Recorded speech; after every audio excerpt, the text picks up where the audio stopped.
What's up, everybody? Welcome to the Unfiltered Hour, the podcast where there's nothing is off limits and comfort's going to take the back seat here. Remember, there's no filters, no scripts, no limits. I've got two wonderful guests with me today. They are the founders of Code4Podcast. Both of them are U.S. Army veterans. One of them is currently a police officer. The other is retired, both combat veterans, very highly respected, great friends of mine, lots to share, lots of knowledge. Love to have you guys on the show. Ladies and gentlemen, welcome, Ryan and Sal. Yay. It's nice to meet you, Charlie. I'm going to go ahead and step in front of this, not to step on anyone's toes. I don't like dead air. You know what I'm saying? So I'm going to jump in first. Okay. Like a cold plunge. I'm really uncomfortable right now. Never done anything like this before. So I'm kind of like a virgin. You're talking about, you do podcasts it's the all Unfiltered the time. Hour. I don't know. This is different. I've never been interviewed like this before, Charlie. So bear with me. Well, you're making My a name lot is of Sal steps. Gonzalez. Habits to Fit on my official Instagram, fitness enthusiast, nutritional coach, PNBA, INBA, pro card, bodybuilder, natural, and then still aspiring to be an employed cop. So bear with me on this. I mean, you're a canine. My name is Ryan. I have no idea what Sal just said, but yeah, I'm here. Thanks for having me. I mean, you both have a lot of We appreciate accomplishments. you, Charlie. You're a canine and you're retired military, Ryan. You did what, 25 years? 26. Yeah. Well, who's counting? Oh yeah, who's counting? That's a huge accomplishment. I mean, I'm telling you, after 10 years, I was like, dude, I can't do it anymore. I don't know how you guys do it. 13 total, but still, it was a lot. Most people don't even have a car. Most people don't even keep a car that long. No, they don't. So I'm going to go ahead and jump into this here. I mean, if I would have bought a house before I joined the Army, like I would have had a house paid for by the time I retire. Hell yeah. Don't you regret ever selling all your houses you've lived in? Yeah, I do. Don't regret the stuff, man. You can't take any of that stuff with you anyways. You can't, but I mean, just for what this stuff goes for now. That's what's hard. Stop making them feel bad, Charlie. How about you stop making them feel bad? Me too, man. I own my house. Leave my friend Ryan alone. I own my home, lost it. Well, I didn't lose it. I sold it. All right, so I'm going to jump in here. I want to get into a Code4 podcast. Either of you can answer it, but I do want to get both of your opinions when it comes to it. I know you guys started this podcast, but tell everyone what Code4 podcast is and then what inspired you to go ahead and start this. Ryan, take the floor. Man, so we started Code4 podcast, I want to say almost 4 months ago now. Now, it's something, Sal and I talked about starting a podcast for probably going on 2 years. It just never came to fruition. It was always like it was something we talked about at the time period. I was living in my camper. And so we talked about starting a podcast. It was kind of a neat thing to do. We really didn't have a vision for it. We just wanted to do it. And to be honest, I still don't think we have a per se vision for it. But let me ask you this. We do it because it's in your mind, though, when you were like, you know what, man, I want to do a podcast. What did you think? Like, what were you thinking? You just have something to tell people, or what's like any more of these days when I look at my life, I think my personal experiences and like some advice just from traumas I've gone through and life experiences, that's about all I have left to offer the world. You know what I mean? So I figured what better way than a podcast to get people on board and like have those challenging discussions and conversations. And again, we may not be enlightening. We're probably going to be humorous, but we can challenge people to have those uncomfortable conversations at times. Nice. Yeah, Okay. I agree with All that. right. I was just say, so Sal, what made you want to jump into this with him? Well, so Ryan wanted to do this for about 2 years and hit me up and he was like, hey, Sal, like, will you do this with me? And I was like, yeah, of course. Like, I've always wanted to have my own YouTube channel, something kind of like a Two Guys Garage or something like that. And I always thought that I was a bit comedic, but I'm more comedic. Thanks, Ryan. I'm more comedic in the quips and like in like small banter, you know, I'm not so much like a stand-up like a comic or something like that. So I don't know how funny I can be, but I can find humor in any conversation and break ice and stuff. And I think it was those funny situations that we found ourselves in the military, and then even our own personal lives with Ryan, sharing space with him and you in New York, and like just being around that brotherhood. And I would always tell these stories to everybody, and like these stories just keep coming up. I call Ryan daily and I just like, tell him about how I forced myself through this world, and he laughs and he's like, bro, I wish people would hear this stuff. And I think that's what it is for me. I'm gonna start recording our phone conversations. Yeah. And I think that's just what it was for me. I don't think that anyone's going to look at me and say like, oh, this guy is the road to enlightenment. You know, I don't think this guy has dealt with anything that anybody else on a podcast isn't already saying. I just want to let people into my head because it's so crazy and it's so much fun. And I genuinely wake up every day laughing about something. Like I'll have the weirdest dreams and I'll call Ryan and I'll be like, hey, dude, check this out. I just had I this don't dream. think I can handle Sal in the mornings. Yeah. Because he literally wakes up like that. He has called me and I've been on cup of coffee number 1 and I put him on speakerphone, and even Courtney was here. She was like, is he like that every morning? Yes. Yeah. Sal, do you drink coffee? No. It's natural. I'm just upbeat, dude. Like you can hand me a shitty car and I will drive that shitty car laughing the whole way on how ridiculous this thing is. You know what I mean? Like you can't put me in a hole and then not expect me to start making clay little mannequins out of urine and dirt, you know? Just I'll sit there and just start, I'm going to piss you off if I'm captive, you know? People are going to be like, man, this guy's not getting upset here, you know? And that's just my mentality. That's just you're so I just sharing that, I guess. I feel like this is a very passionate thing that you both came up with. And it's something that you both obviously took a lot of time to think about. 2 years is a long time before you decide to take off with something. But that means there's a lot of planning, a lot of discussions, a lot of back and forth on, you know, how it's going to go and everything. So 4 months ago, all right, 4 months ago, when you guys decided this is it, we're going to go ahead and get started. So what was the moment where you're like, okay, this is it, we're starting it, this is the first time, on this day is going to be our first recording? Like what was it? There was no real triggering moment. Yeah, I called Sal. I was like, all right, dude, let's do it. I'm gonna send you a link. We're gonna do this thing. And it wasn't until then, and like I'd already bought some equipment, and but it wasn't until that day that Sal was like, oh, I gotta order some stuff. Because the first time we recorded, he had these little cheesy Amazon microphones. He still keeps them as like a relic.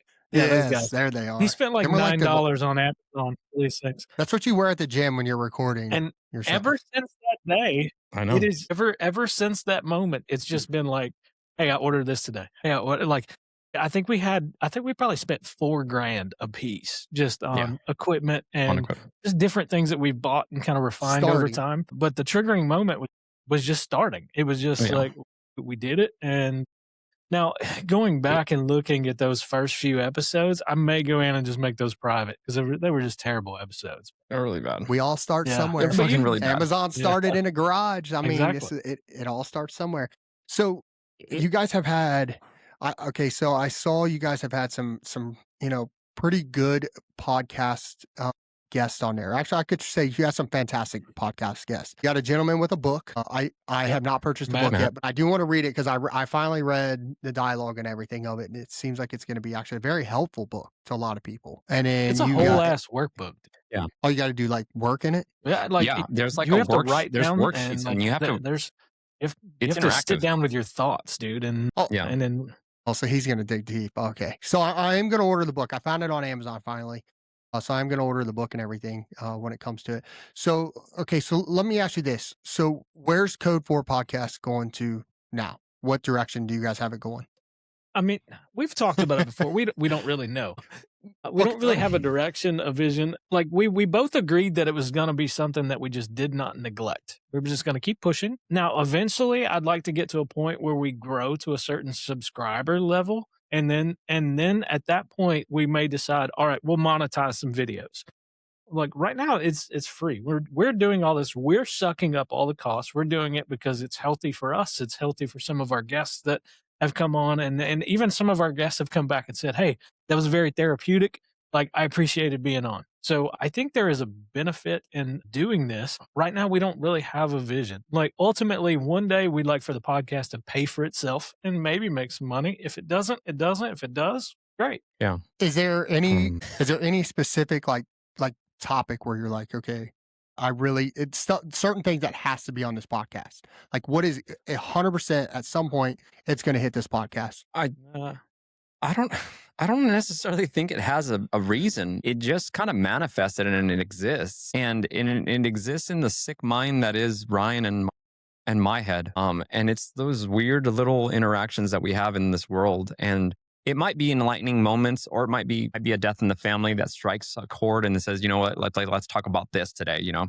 Or we might run across an interesting person and say, hey, this guy was really, really interesting, and I think that he would make an impact on people if people could hear his message, he or she. And I think we just start finding those people that we get inspired by, or that we find that to be inspiring, and then we bring them on and just give them a voice, you know, give them a microphone and let them be heard. But more than anything, it's more therapeutic for me, at least. I think. I can't speak for Ryan, but I come off of these a lot less stressed out. And not that I know that I even have stress when I go into these things, but when I leave, I'm like, oh, there was stress. Like, now I'm comfortable again. It's really weird. It's like an unloading session. Do you feel like your I don't know guys' if life either has of you have changed? ever been to Cast. Because of it? Yeah, because I of the think podcast, Ryan do you and I feel have like your gotten life a has lot changed? close. A lot. I think Ryan and I think our relationship has gotten a lot stronger because of the fact that we are so involved with it all the time. And I thank God for that as well. I think it Same. needed to come in at that point in time, because there's older I get, the less and less I'm running into people like me and like us. And it's one of those things where you start looking around and being like, hey, I need to hold on to these people in my life and keep them around as long as possible. And if Ryan wants me to spend $4,000 to do it, then I guess I'll do it. Remember, friends are the family that you choose. Hey, I like that. That's pretty good. I like that. It's a great quote. So, I mean, it sounds like you guys do have a vision here, because both of you are talking about it releases a lot of stress. It helps with anxiety. It kind of lets you just let everything out. And it's almost like a therapeutic kind of way to get on and chat with people that inspire you, talk to you, and let the world kind of listen to what's going on with you guys, because they can relate. Some of these, there's people out there that can relate to some of the stuff that you guys put out there. And, a lot of people they don't want to come on camera and express that stuff. So it's like you guys are doing it for them. It sounds like you guys have a lot going on. It sounds like you're getting ready to come up with a trip, which we're going to get into that. And we're just going to talk about all that stuff, but it just sounds like your guys' podcast is actually going to be able to make a huge difference to a lot of people out there, just based off of the stuff you've been through, whether it's military, whether it's through business, whether it's through, the police academy or, the police force. Both of you were in the police force, and just in general, what's going on in life. And you're right, Sal, there's a lot of people out there that's not like us anymore, and they're slowly going away more and more. And we have to do our due diligence to, help as many as we can. So let me ask you guys this. This is going to be a deep one. So if the podcast was to end tomorrow, what lessons would you hope people would take away from it? Ryan, I'll ramble. Just you can speak, and then I'll. So, man, that's a tough question. What lessons would we like people to take from it? What you don't have to say what message. What message do you want to get across? Ryan, you go first, and then I'll go. I guess like there. So I'm So gonna for me, ramble. like even being on here is difficult, right? I don't think people realize. Like I think people think it's probably easy to just hop on here and do this. It's not. Like, and when you do, and when you have some of these discussions, you have to be able to be vulnerable. And being Yeah. vulnerable in a space is emotionally taxing and challenging. It's not something you can just do. So, but it's okay to be vulnerable. It's okay to be emotional. I guess that's probably the one thing I would want people to take away from it is like, because we've had people on here that shared some significant traumas that they've been through. I have some future guests that lined up that are that may share some significant traumas that they've been through. And again, but they're gonna come on here unprepared and have to be completely vulnerable on a camera, speaking a microphone, maybe for the first time in their life. And it's difficult. It takes a toll on you, and It's really strange when you first get onto a podcast and you start doing it, because you almost have to be unfiltered, because it has to come out as regular banter. And you don't have time to sit here. If it's scripted, then it's going to sound scripted. It's going to sound robotic. It's going to sound unauthentic. It's going to sound.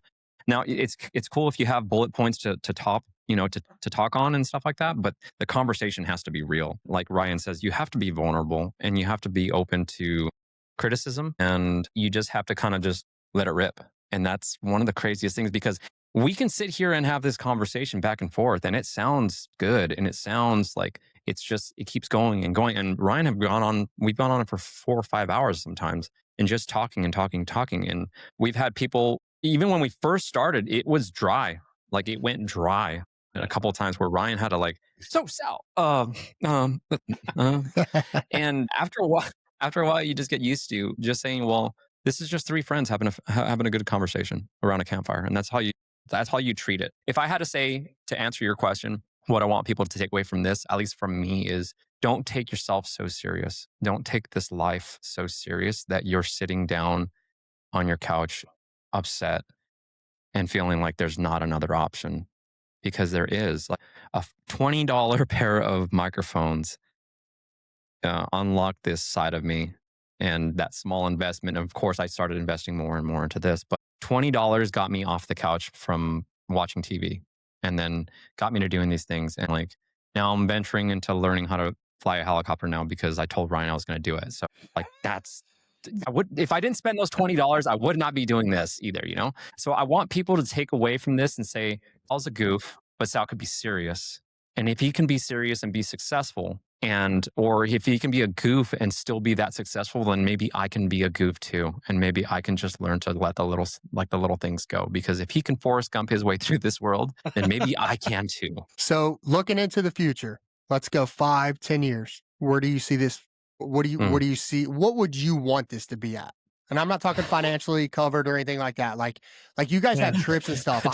So I don't see you guys always sitting behind a microphone at your house. I see you guys out there conducting podcasts while you're jumping out of a freaking airplane that Sal's flying.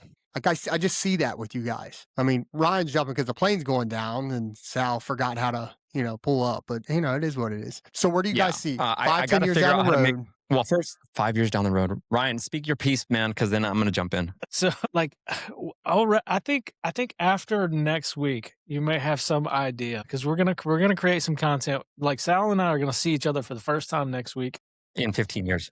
15 years, and it's gonna be a fun trip. We're gonna record a lot of content, but I think you'll kind of get a gist of more so as to who we are and kind of what we want to do from that. Now, will we ever podcast jumping out of a helicopter? Maybe. But ultimately, one day I would like to be co-located somewhere where we have a building.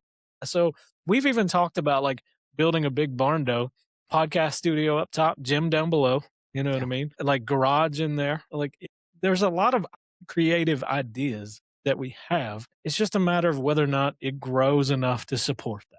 You know what I mean? Mm-hmm. Yeah. If for me with that question, Charlie, if I know for a fact if I get Ryan to come down to where I live, he ain't gonna fucking leave. And I think that's one of the things.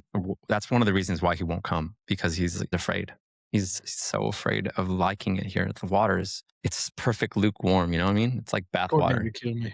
Courtney might. But again, like what if I don't want to live this life without Ryan in it, and I'm like, hey, this dude is a symbiotic relationship with me where our families are just so intertwined that it'd be stupid to separate us.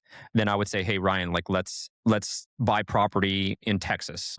Let's get that barn dominium going and let's just do it there or whatever, or buy, 15 acres, whatever, and next to each other or something like that. You never know. And we're in the position where it's possible. Anything's possible, And if that's the way we want our lives, and yeah. Put your mind to it. I don't know if you've ever watched Charlie, have you ever watched Cam Haines or anybody like that on YouTube?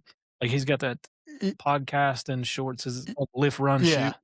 Yeah. So I mean, something like that would be ideal. Like we could bring people out, we could lift with them, we could podcast while we're lifting, Sal could do coaching, we could do running events, we could do outdoor events, shooting. Like we don't want to be confined to a studio. Right now we're in a studio setting because we have to be virtual because we're dealing with different time zones and different geographical areas of the US. But if we weren't confined to that, if we had the building space and we had the land, there's a lot that we could do for potential guests, and that creativity. We don't have to be sitting in a studio in order to do it. Yeah. So what you're telling me is Code4 Foundation is coming. You build a big barn dominium in there, and then you have a shooting range, a gym, your podcast, just a place to go. For anyone that would like to sponsor, Yeah. We are accepting donations. Yeah. I was telling Ryan, it's going to cost me $110,000 to pay for flight school total. Are you going to do it? If there's any investors out there that want a helicopter pilot with a little comedic relief, just let me know.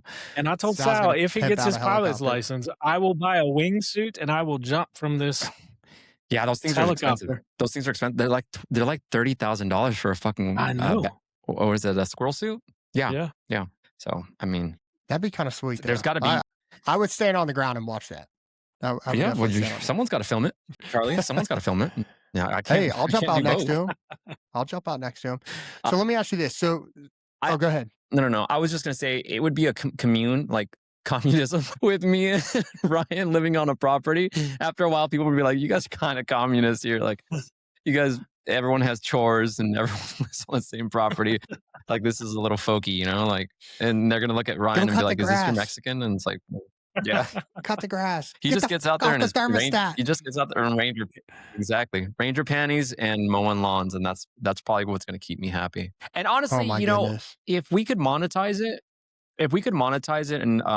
and my fitness, you know, nutrition coaching and stuff, like honestly, I really could just dive into that and make that my career. And I'm holding on to law enforcement right now because I made a commitment to my community, and so I'm going to stick with that. But as soon as my heart crosses over to Code4 podcast, if it becomes something so grand that I could separate from law enforcement, you know, 5-6 years from now, I want to make the commitment for the dog, obviously, because they invested into me, so I'm going to invest back into them. I was just say you're pretty But deep I don't know what's gonna into happen, you the know? sheriff department. You're pretty deep in the sheriff Yeah. department though. Yeah, I am. Like you're K9, you do Yeah. training, and don't you train? Or you're like train the Yeah. trainer too, aren't you? Look at you, just out there growing. So Train- what do you mean? like you train other officers though, right? I think I saw a video. Do I of train you out like there. an FCO? Yes. Oh no. So I was more or less helping out. I help out a lot of like different companies and stuff that need assistance, and that company had asked me if I could just stand in for a few iterations of this course where they were like, hey, you know, CQB, CQC, and I was like, yeah, that's my bread and butter. Like I can teach that to anybody, you know. And they were like, hey, well, we'd love to have you here.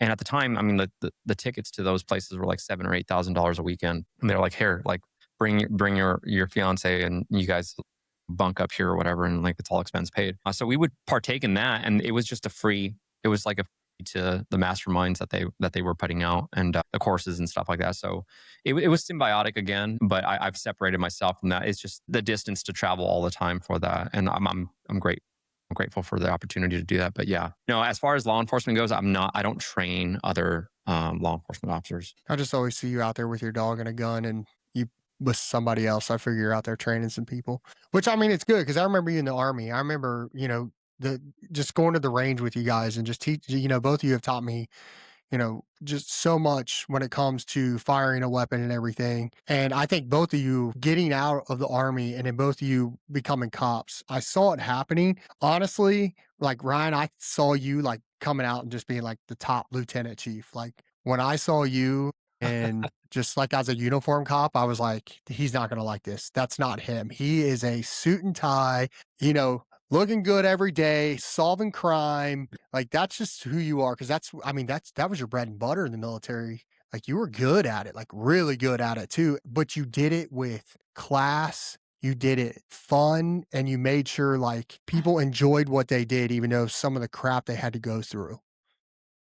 And so, but I do have another deep question.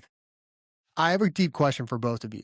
Conversations on Code4. Any conversation that you guys are kind of avoiding with anyone, not like anyone, but just avoiding altogether because you're not ready to have that conversation on the platform yet? I don't think we avoid conversations. There are certain, like if we have a guest on, we'll typically have, like, again, we don't script anything, but we do, there is a level of preparation that's involved. We do create questions, and based upon those questions, there are sometimes impromptu questions, but we'll ask the guest whether or not there's anything that's off limits that they do not want to talk about. So if we have an impromptu question, we don't trigger that, or we don't mention it. Yeah. Other than that, we try to stay away from politics. Politics is, we don't want to dabble in that because And it's not so much we care about getting canceled, but it's just not. It's never something that everybody agrees on. It's not conducive to a healthy relationship with the Right. community, honestly, because if we're so far to one direction, that's not letting in anybody into who we are. That's just putting out what we don't like. And it's like, let's not talk about what we don't like. Let's talk about what we do like. And like, let's Politics talk. is very divisive. Yeah. It is. Yeah. And And so I think it we, destroys a lot of we steered friendships. and at first, Ryan was like, "No politics and no religion," and then all of a sudden, like we're like, "Thank Christ," you know. And we're both kind of religious, you know. And Ryan more so than me. I'm very more spiritual, you know. But and I allow it because I love it and because it is what it is. And like, if you're going to tell me like I can't talk about this, then I'm just going to be like, "Hey, Ryan, this isn't for us anymore." But Ryan lets me talk about it sometimes, and I'm like, "Okay, well," but we don't make it everything that has to be about that at all, you know. Yeah. Yeah, I mean, I know the podcast is going to go back and forth on good times, bad times, hard times. Like, so the reason I ask that is military. A lot of depression, anxiety, suicides, stuff like that. And that's happening a lot more in the civilian world than I've realized since being out of the military. So I didn't know if that's something you guys typically would probably want to hit on at some point, because I feel like, you know, you guys have been through a lot of that, and you guys, you know, how to handle it, come around to help people and just spread, you know, the message of just talk to somebody. Yeah, I think we've dabbled in that. Not maybe not suicide specifically, but we've dabbled in areas where if you like you it's okay to talk to mental health or behavioral health or to seek help if needed. It's okay to go to counseling. We talk about all those things, but it doesn't make you weaker. Like I've been to counseling. I did counseling for like 18 months and therapy, and all of those are great things. Suicide, unfortunately, it is something that exists both in the military and in the civilian society. But it's again, it's having those challenging conversations with people. That's the thing. Most people live behind a phone or a device these days, and they choose not to have those conversations. And it's easier for them that way to kind of go through life aloof. But if you recognize something, sometimes it's hard to be like, all right, dude, what's going on with you? But it shouldn't be that difficult. Like I've had family members that committed suicide. I've had a soldier that committed suicide. I've seen it. And even being an agent, we had to go out to all of those cases. You guys included. You guys have been there as well. And it's difficult to see, but you have to be able to have those challenging conversations with people if you recognize some of the indicators that they may be thinking about suicide. Yeah, it's not, well, it's not an easy topic to talk about, and especially if you're not a subject matter expert, you know. But who is, you know? Like if we're not first responders, so like a therapist might talk to you about what suicide is at the root of things, depression and anxiety and all that stuff. But we're seeing the aftermath. We're seeing when it reaches a limit that is unmanageable, I guess, you know, if you want to say that. And then we're the first line that gets to see that, you know. And so at the same time, do they have more experience on why things work? Yeah, but we also see it on a different spectrum of how it works. You got to remember too, a lot of times that we saw it personally, it wasn't some, there may have been times it could have been a family member or friend, but a lot of the times that we responded as law enforcement, like we were there for a law enforcement purpose.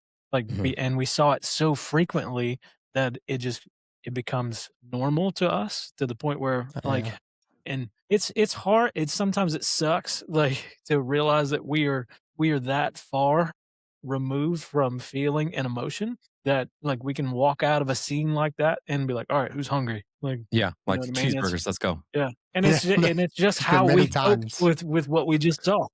Yeah. Yeah, Yeah, many and times people might that's think that happened.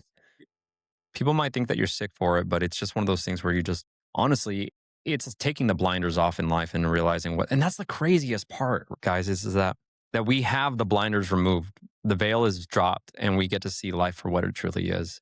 And that's why the message that we put out there is like, stop all the fighting, stop all the bullshit. Like you can't take any of this stuff with you. Like you're not going to take the debt with you. You know, you're 3 generations removed from this world from anybody knowing who you are. Like just go with the tires burnt off the rims. You know what I mean? Like waste it. Just And I don't enjoy mean life. That's what I mean. Like I don't mean like go waste yourself, you know, but I mean like go burn out those tires. Make sure that gas tank is on empty because you've driven so hard in this world to try to make it a successful and an enjoyable life, you know? Like I've gotten to the like So, I'm 46. Like I'm months away from being 47 years old. I'm closing But the you look gap 35. quickly on 50, right? But that being said, I realize that I have more of my life behind me than in front of me. But I don't want to be at the gates of heaven and have regrets. Yeah, I respect that. definitely. I respect that. You can't, man. You got to live life to the fullest here. We don't know when it's over. I mean, we see it all the time. We see celebrities passing away. We see our friends. We hear about things on Facebook and everything. We just never know when we don't know when our time's coming to an end. So you're absolutely right. We need to live Yeah. life to the fullest and we need to get out there and do the things we enjoy because one day it's going to be over. And honestly, I think with, Yeah. especially for Ryan and myself with kids, I want to show my kids like, hey, live life, grow up, live life to the fullest, do your thing, and just don't worry about the stupid stuff. Like I hear about my daughter arguing with people in school, and I'm like, "Lid, in 5 years, 2 years, that shit ain't gonna matter. Who cares? It Mhm. don't matter." You know what I mean? So, but I want to get away from all Yeah. the sad down talk and stuff. Let me ask you guys this last question about the podcast before we move on here. So, if someone's on the fence about wanting to start a podcast, what do you recommend for them? What's your advice to them? And what is something that we don't know about Code4 Podcast yet? Throw us something that we've never seen before. If you want to start a podcast, starting it is relatively easy. We did zero research into it, and we somehow we Forrest Gump this. Like, Forrest Gump yeah. dip. Um, That's a term. So we used 3 different software applications before we landed on Riverside. We toyed with different cameras, different Yeah. audio options. We ended up buying full out podcast studio setups. It's a learning curve. Like neither of us are versed in any of this. Neither of us were versed in video editing, post production, like the graphic design, any of that. It is a huge learning curve. I think we may never create an intro video, and I'm okay with that because we still have it. But that was like one of the first things that we were supposed to do is like, oh, we're going to create a great intro video. The people still enjoy the content. It's creating the reels, and so there's a lot to it. And if you want to start a podcast, start a podcast. It's great. We enjoyed doing it, or else we wouldn't continue to do. We wouldn't have invested so much money into it. But it's gonna suck some money out. It's if you're gonna start it, just make sure you got some funds available to do so. And if you don't have the you don't want to funds, start with you like don't your have to little go microphone. spend. You don't start with You that little don't. microphone. It wasn't bad. It wasn't bad until Ryan had a really good Shure mic and made me feel like shit. And otherwise, you know what? If you've never had filet mignon, rump roast tastes pretty damn good, But once you have a little filet mignon in your life, there ain't no going back, You can't put the toothpaste back in the tube. And yeah. Tell I me would say something about Code4. that nobody else knows. Just anything that you So haven't put out yet. the naming convention was kind of just off the. So naming a podcast is difficult. Yeah. Because you have to. That's probably the only bit of research that we did Yeah. to find out whether or not a name was taken. And so we kind of landed on Code4. We were trying with like off the cuff. Off the type cuff. deal, That one was going to be, but it was taken. That's pretty good. I like that. There was it would have been, but again, we just kind of landed on Code4 and it stuck. And once Sal designed that neon background and with the dog and graphic, stuff. yeah, I was like, Hey, nice. I'm totally into synth wave music. So I like a lot of 80s music from like the 83, 84 era, And there's like a whole genre of synth waves music, and I could go on and on. But anyways, that was my whole idea is I just kept seeing Code4 in like a pink and blue neon and like a car showing up on a crime scene or something like that. And like, so we did just you started messing with things. did you draw it out, or like how did you actually design that? Because I mean, it looks really good for somebody that doesn't do marketing or nothing. Chat GPT helped me with that thing. Okay, And that's it was where the I was free coming version from. too. That's what. Okay, that's what I was getting. It was the at free is version. Where did you? I think Hey, ChatGPT draws everything these days. Oh no, and like What do and we used it for a bunch of different things. And we made shirts. I made shirts for my own company for Havasu Fit. I still haven't put them out yet because I don't know. I'm holding off on that. But we already have designs and everything. When you Well, guys we do get have a hats made? website now. We will be putting a merch store together in there to buy hats and shirts, and they will all have the neon colors. We're just gonna do black and white shirts, though. We could Well, do maybe I like can get your C4 PD or something hat like that. That'd be kind of business. cool. Maybe I get You your know. hat business, And you know? yeah, and the reason why we went with Code4, obviously it's generic towards law enforcement and fire. I think it pretty much goes across the nation as far as law enforcement, and it just means I'm good. We're Do you good here. think No that's more going to assistance steer needed. away? It's kind of the calm after the chaos. But do you think that'll steer No, away because we any have kind of audience members because of like the design? no. Because there's people out there that hate cops. I mean, I'm not sure why, but they do. That's fine. That's fine. Everyone hates me until they love me. You know what I mean? And Yeah, that's 100%. okay. I don't think anybody can watch this show and not laugh about something that we say on here. You know, it might be dry until I drop something or Ryan drops something, and you're just like, oh man, that's hilarious. More of that, please. More of that, my girl. It's out of the But I blue. think anybody that watches any of our content realizes that we are both badge rooted, but we're not badge focused. Yeah. And there have even been guys that like are not law enforcement guests that we've had on that have said, yeah, we recognize, or that they recognize that. And that's one of the reasons that they felt comfortable being in the space. Yeah, I think Kyle said that, where he was like, hey, if you were just a regular cop, I wouldn't have anything to do with you. And he's like, I can see the difference between you guys. And that's why I'm coming on. And he's a badass operator, you know, like, and we appreciate him coming on here and stuff. And so that meant a lot to us, but it also showed us that not everyone's just going to take the Code4 podcast that serious and say, well, he's just, you know, they're just dedicated to law enforcement interviews. And like, no. Yeah, I do love the podcast. I think what you guys are doing with it is fantastic. I think the vision you guys have, the route it's going. I mean, I think you guys are going to do huge things with it. Keep pushing it. Keep doing it. I am going to move on to the next topic here. I do appreciate you guys talking about Code4 podcast. So I'm going to make sure that I continue to help push you guys, or push that name out there for you guys, just because you guys are very inspiring, very, very inspiring. Honestly, I wouldn't have this podcast if it wasn't Thank for you. you two. I'll be honest. Thank you for that. So I let's get appreciate in nutrition, fitness. Nutritional coach. Tell me your journey on it. What made you want to, what even made you want to step on stage? So He got fat.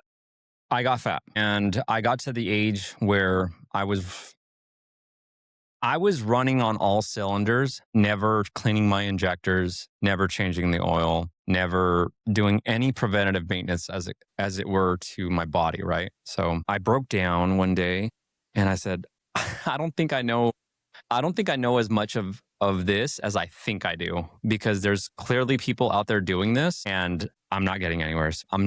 I said, I'm no longer proud. I'm going to go ask for help. And I reached out to my friend Sam Body online. He was my friend's trainer, I guess, and kind of a mentor for a lot of people. And that was his business. So he was a nutritional coach or a nutritionist. He got his degree in it. I think he's got his master's in it. But anyways, so I reached out to him, and I showed him a picture of what I looked like back in the Army. And I was like, I want to look this good. And he's like, bro, I got to be honest with you. That's not that good. And I was like, you can make me look better than this? And he's like, without a doubt. And I was like, all right. And I said, what do I got to do? Whatever I got to do, I'll do it. And I stuck with it. And I just did what he wrote down was like the bare things. And it was just like 6 eggs, remove the yolk, egg whites only, half a cup of oatmeal, add water, nothing else, regular oats, not overnight, nothing else. Don't cook with oils. And it was like, add salt, a gallon of water, this meal, next meal. And it was just so fucking bland, but I was doing it. And I was like, whatever. For once in my life, I'm going to do something from start to finish exactly as somebody has prescribed it to me. So I did it that way. And within 8 weeks, I went from like dad bod to complete stage ready. And he was like, hey brother, you might want to walk onto a stage, because I think you could probably win right now. And I was like, bullshit. And he's like, no, seriously, you can do it. You can do a physique show, maybe even like classic, because you have some legs and some calves. And I was like, fuck it, let's go. Like, I got nothing else to lose. If I'm going to do it once in my life and I'm ready to step on stage, let's knock this out. And I went, and it's really rare for this to happen. But I won my open class, I won my category because there was nobody in it for my age. So right off the bat, I got 1 win in 1 day. So I literally went on age? stage. I was flat. Yeah, so it goes off your age group. So I was on masters, right? So there's like junior masters, and there's like other categories for age groups, and there's like masters, like senior masters or whatever. And so I was like just out of junior. I think it was a junior masters or whatever. And then the next one, I think it's like 40, like 43 or and up or something like that. And so I was the only one in my category, my age range. And I stepped on stage. I wasn't very full. I really didn't pump up for it because Sam was like, don't waste your pump on this one, bro. You're already going to win this. And I was like, all right. And then, so then I remember I donned off my shirt and people were kind of judging me because I came in really skinny and I was wearing a really baggy shirt. And like all these kids were like 22, 25, and they were just kind of like flexing out and like, I'm going to win. Let's fuck this guy. And then I remember I taking off my shirt and everyone was like, oh, fuck. Like this dude just came in. Like I was peeled out of my mind. And then, so I won the first category. And then the second one, I was like, all right, now it's time to do it. And then he's like, take a handful of salt and then take a mouthful of honey. And I was like, right now? And he's like, do it. And then he's like, and go do push-ups and pull-ups now. And I was like, you didn't give me any fucking weights to do any of this shit with, bro. And he's like, just figure it out. So I was like, I was hanging off of rails and just doing like curls and stuff. And I was doing push-ups back there, going crazy. Like all my shit was dripping off me. And then I went out just pumped.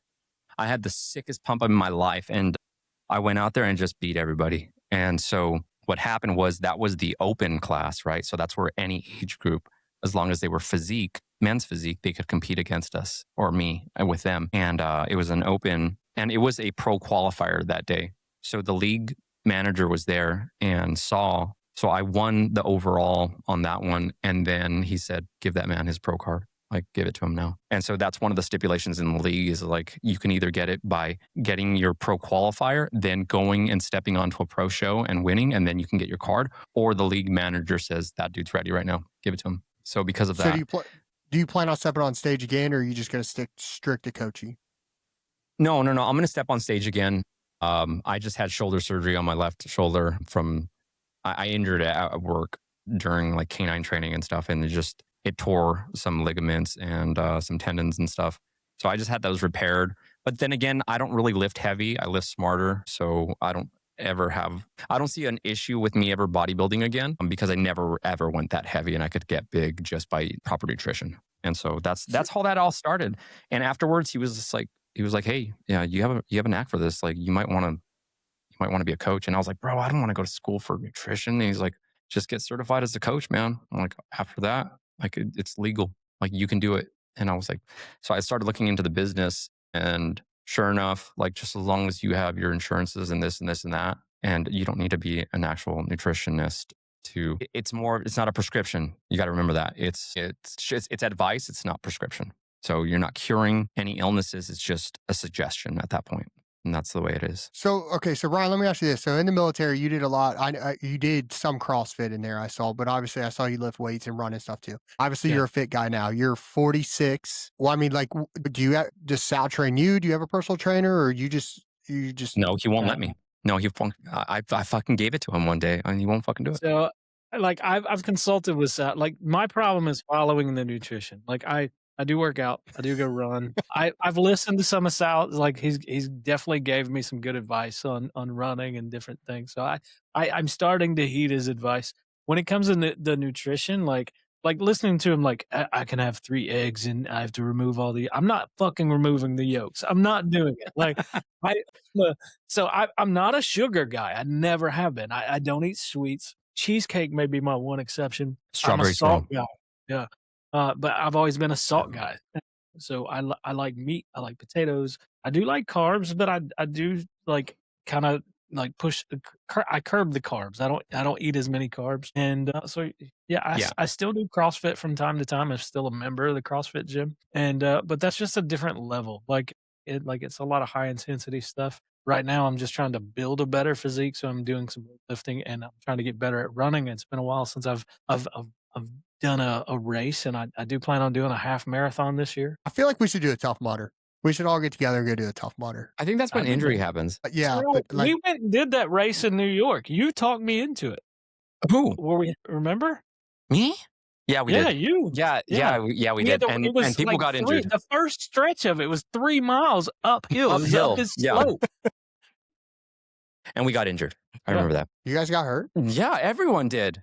People were sliding down a mountain, and it wasn't like it wasn't like they bulldozed a smooth part for water to go down and it be a mudslide. No, there was rocks and like jagged shit like in your way as you're sliding down this mountain. And it wasn't on purpose. You were sliding because you lost your footing, and then it was Chris Farley all the way down. Like I had a big cut and bruise on my ass cheek from sliding down. I remember you walking funny in the office now. I remember that. What was it? It was like a Tough Mudder or something like that. Yeah, it was something like that, but it had like the name of the mountain. It was some mountain race. Titus Mountain. It was Titus or Titan. Can't remember. It's so whatever they did, they like it was a ski slope, but it wasn't skiing time. Because there was no snow there. I mean, you see some on the top of the mountain, but it was all mud. Like you had to run up like the first stretch was 3 miles uphill. You're running up the slope. That sounds terrible. I think I scored like 14th out of like there was like 200 people there, but everyone got lost, and I think I cheated. I think I cut the course. I think I lost a shoe. So you're doing a half marathon, you said? Yeah, I've done 4 full marathons before. I don't think I care to do another full marathon. Full marathon is long. But a half marathon I think is still reasonably enjoyable and feasible for my age bracket. So I think I'm going to train for a half. And if I do well at the half, or I feel like I can do more, then we'll see. It depends on how much capacity I can build between that. What do you run a half marathon in time wise? So the last one I did was 10 years ago, man, and I got to the half point at I want to say 2:07. There's guys running the marathon in 3. That's just put it like that. 3 hours? Yeah. 3 hours and change. So like most marathons, if you consider it, if it's a Boston qualifier event, they have to run like sub 4 hours maybe sub 3 in order to qualify for the Boston Marathon and the New York Marathon. So you just can't like sign up for it and be like, yeah, I'm running. You're running. So some marathons you can, but the Boston and New York you cannot. They're running sub 6 minute miles for 4:21. That's consistent That's consistent through like the entire marathon too, isn't it? Yeah. Like my last marathon pace was like 8:34. That's doable. 26 miles. That's pretty good. That's pretty good, dude. For 26 miles? That's scooting. Yeah, that's scooting. So let me ask you this. So with you in fitness and nutrition, Sal, so what is the biggest mistake you see people making when trying to get in shape? Not asking for help. Other than that, if they had a with or without a coach, what's the biggest mistake? Not is it dieting? They're not lifting. Thinking that they can figure it out by themselves. So just the dedication. I think the biggest thing is that people have the misconception that they're going to lift the weight away and they're going to run the weight away. And you either lift and get big and you don't. So I call it the trifecta, the 3 tiers. So it's lifting, nutrition, and cardio. And if you're missing one of those, even one of them, you're not going to get the outcome you want. And a lot of people will sit there and be like, well, I look big, bro. And I got big arms. And it's like, yeah, you have big arms, but how much of that is actually muscle? Well, I'm filling out my shirt, but you're also filling out your belly. So out of your trifecta, what's the order? Nutrition first. Always focus on nutrition first.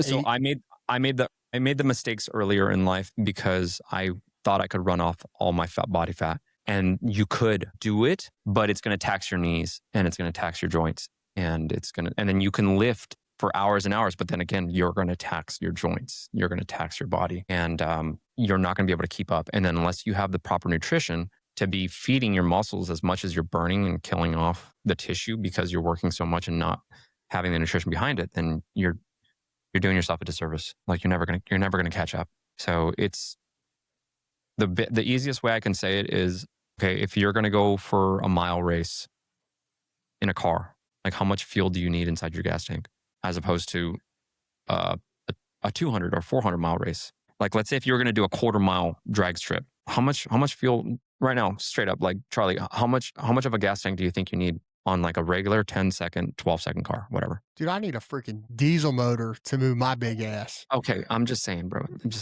Let's say respectively, you probably need about 5 or 6 gallons, right? 5 or 6 gallons. Yep. And make it across the line in 10 seconds, right? You're going to probably burn through all that by the time you're done. If you're just pedal to the fucking ground. Why do you need to fill it up to 25 gallons? Like you don't. You're just pulling extra weight at that point, right? Yeah. And that's the same thing can be said for nutrition. Why are you going to fill up your body with so many calories when you're not even going to use any of them? And the rest of that shit's just going to go to waste. It's proper nutrition at the proper time is everything. So nutrition, what do you think? 80% of the battle? At least. And then, so if we're hitting nutrition first, what's next? Cardio or weightlifting? Cardio. Wow. Yes. Okay. I steady rate honestly cardio. thought because I have read where heavy weightlifting is more important than your cardio session. No, well, see, that's the problem is that you need to hit cardio level workouts at least for 35 minutes a day to keep your heart healthy and keep your body healthy. And that's the other issue too. So a lot of dudes that lift heavy, eat heavy, and never do cardio, that's why they're always having heart issues because their cardiovascular system is just shot and they just never develop it at all. So like the heart is trying to pump all this blood to these extremities that have like overgrown size of muscles and stuff. And that's all well and good. And they're going to look good, but your motor's not even running right.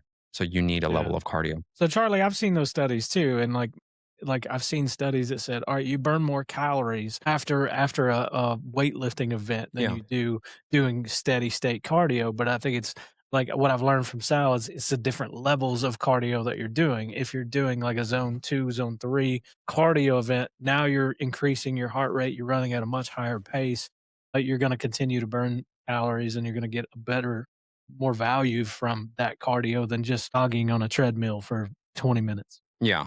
The other part So is do you, muscle. Go ahead. Go ahead. so I was just going to ask on the cardio aspect for a coach. Like, do you tell your clients like, hey, we're going to do incline walk at 10, no handles? Because I've seen your video with a couple gentlemen that, he was doing that. Or like, do you get them outside and do you have them doing sprints, hit training, long distance running? I mean, I know a Yeah. lot of it's goal oriented, but what's your insight with it? So right now, and it just goes on right now I have a client, a Nayeli, who's doing the high crux or what are they called? What's it called? High rocks? Hydrox. Hydrox or something like that. And she's holds the title for the women's category. I think it's like she's got to go defend the title right now with her and her friend. But she was having trouble because she's a beast and she pretty much beats everybody on the field for the workouts. But she was falling behind with the cardio or with the running. And so she was like, Sal, I know you're a runner. Like, is there any tips? I'm like, I'd have to get you out on the field and I'd have to look at how you're running. I'd have to adjust how you're running. I'd have to fix any issues that you're having. But what's your ultimate goal? And she's like, I need to get faster and I need to knock off 30 seconds on each of my kilometer runs. And there's 8 of them throughout this competition. And I was like, yeah, I can knock that off. And then she's like, how fast can we do it? And I said, give me 2 weeks and I'll knock off 30 seconds off your time on each kilometer. And she's like, okay. And we knocked off 30 seconds on each run, on each of her kilometer runs. And it's not doing anything that we weren't already trained for in the military, Charlie. Like, what did you have to do for fat bodies? Remember, like in basic training, they would make us do 30 60s, 60 120s. Yeah, I mean, I remember doing those. I mean, those did help my run though. I was always a bad runner. I was always a terrible runner. I'm more of probably because I was an offensive lineman, but whatever. Yeah, so I'll But train. I did follow you. I did follow your cardio in the military, which did help me get faster, which did get my run down to, I think the fastest time, honestly, like the fastest time I ever ran in the military was right under 14. And that was because of you, the way Yeah. you pushed me through and just helped me. Cause I remember we did sprints. God, man, you used to make me run from pole to pole. I would Yeah. run a I pole, remember walk a you pole. having to run with Brian. Oh, I remember that too. Yeah. Poor And Brian, Jody, and I remember Jody. he was vomiting. Jody is a health fitness coach now too. Yeah, I heard about that. I think you She's told me doing that. amazing. Yeah. So, okay, so go ahead. It differs on whatever my client needs. So if my client needs to get faster because she needs to be a faster sprinter, then there's methods to speeding somebody up like that. But like a lot of it can be changed quickly on somebody's mechanics, like being more effective and not having to pound so much damn pavement. Like you're wasting a lot of energy. Even how high you bounce while you run has a lot to do with energy out, energy in. And so there's a lot of things that you can change, but you have to be willing to sit in front of somebody and say, I don't know what the fuck I'm doing. Help me. And as long as I have... I'm sorry, go ahead. No, go ahead. And we've talked too, a lot of things where he gets frustrated because he's talked to me about it is like when people try to change too many variables at once. Now you don't know what you just did. Yeah. So I'll have clients and I'll just be like, hey, it's a science experiment. Don't, I've already accounted for everything. There should be no variable change. It should not have any changes in it. Don't change anything. Stick to everything the way I just said it. And then we'll make adjustments and we'll see what affects you and what doesn't affect you. Because some people don't know how their body's going to do with red meat or fish. Like me, if I want to shred out nasty, like really quick, just give me ahi tuna, like sushi grade ahi tuna, rice bowls, poke, and I'll shred the hell out quick. It's expensive, because I'll probably spend $300 a week on just meat alone. So with the But nutrition side, let me ask you this, because you just mentioned tuna and I absolutely hate tuna. Do you ever work around clients that are like, okay, I'll do this, but I'm not eating this meat, period. It's not going to happen. yeah, I don't train them. Really? So like if Yeah. I was like, hey, train me, but I ain't eating tuna. Yeah, no. If we do like a blood analysis on you and I find out like some people say that it's hogwash and some people say that it's not real science, but like your blood type can only take certain kind of foods, and it either produces this inflammation on some people, and like some people say like, oh well, I can't, I'm gluten intolerant, and it makes me bloated, like, okay, fine, if that's real, then this is real, and I can't eat lentils. I'm not supposed to have dairy products. What happens when I remove dairy products? A lot of my inflammation goes away in my joints. And so I cut out dairy. And then what happens when I cut out dairy? Oh, check this out. I get slim. Why? Because I'm not putting fats in my body anymore. And then all of a sudden it says on my blood diet, it said, you're more prone to eating better or like your performance-based levels are going to increase if you're on chicken and fish and like stay away from red meat. And I was like, all right.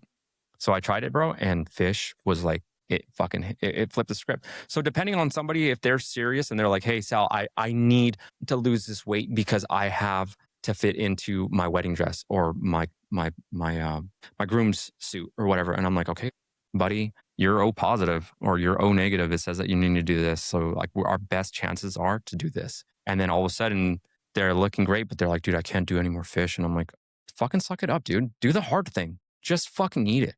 Put mustard in it. I don't know. Figure it out. But just don't add oils to it, please. And that's it. And then for the ones that don't want to do it, I tell them straight up, I'm like, then I'm not going to help you because you asked me how I can get it done. And this is how I can get it done. If you don't like the way I'm building this house, I'm the builder, not you. Like don't ask me to train with parameters. Yeah. If I'm the architect, don't come in and start changing my things and then wonder why the roof caved in. That's your adjustment. You made this possible because you wanted a skylight right there where that was a truss to hold up, whatever, and that's just my mentality. It's like, I'd rather not waste my emotions because it's a very emotional thing for me. I love to see my clients transform, but at the same time, it's like, it's my hard-earned time. Like you're taking my time away from my life so that I can fix your life for you so you can feel better about your life. And you're going to sit there and cheat on me on the side and have fucking ice cream and all this bullshit. Like, you know what? If I have to convince you to save your own life, I can take a walk, brother. Like deal with diabetes. Yeah, I can see the way you look at it and everything. Like that's actually a pretty good way. And it's kind of like the hard truth. Like it's like you kind of basically got to tell them you either do it my way or no way. And if you do it your way, you'll never succeed. And this is the only way I know that it works because I've tried the keto, I've tried the low carb, I've tried carb cycling, I've tried everything, but this is what works for me. And I've seen it work for so many people. And it's math. It's basic fucking math, bro. So, okay, so as a nutrition, let me ask you both this, and I know we've all done this before. The new trend that I'm watching is the carnivore diet. I mean, how do you guys feel about the carnivore diet? Ryan probably dabbled in that. So I haven't done it for an extensive period of time. I did buy a bunch of eggs and a bunch of red meat, and I was gonna do it, but I think I did it for about 3 days. But it's essentially no carbs, just it's meat, it's eggs, it's proteins. It's a very high protein ordeal. But the problem is you gotta have some carbs, you gotta have some fuel, man. You gotta have some fuel stores. So there's an idea out there that if you're going to go high carbohydrates, high protein, you have to drop the fats off. And then if you go high fats, high protein, then you got to drop the carbs. You can't have all three. And even Arnold Schwarzenegger in his one of his first documentaries talked about that. And like later on in my studies on it, I started seeing like that that holds water, like that holds truth. So Ryan, yeah, the carnivore diet does work, but like you said, I want carbs. Like fucking carbs are good, but you can have. But the thing that you said the most and all that is high protein, and I feel like a lot of people are challenged of getting the right amount of protein in their body a day. Like they struggle with it. Yeah. So I've been eating eggs at night. Like after we're done with this podcast, I'm gonna go have eggs for dinner. That's gonna be my dinner. Take the yolk out. No, I'm not taking the yolk out. If I die from high cholesterol, it is what it is. It's fine.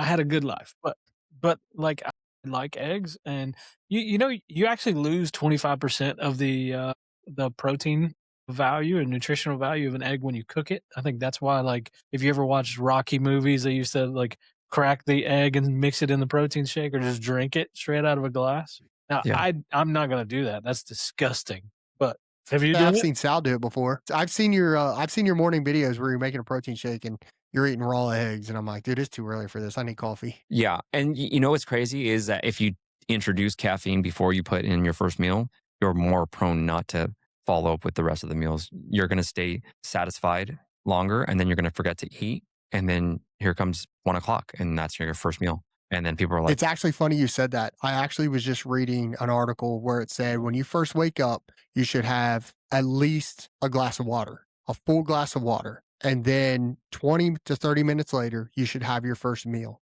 And then an hour later, you can have your first cup of coffee. I actually just read that. That's crazy. And I actually started doing that just to see how I'd feel. And I feel like I'm more energized throughout the day, you're just hungrier. based off of You're going to be hungry right I away. am hungry. I am hungrier, but I also feel like I have the energy throughout the day now that I put myself on a cycle and stuff. Obviously, I'm not, like too hardcore into it or anything like that right now. Yeah.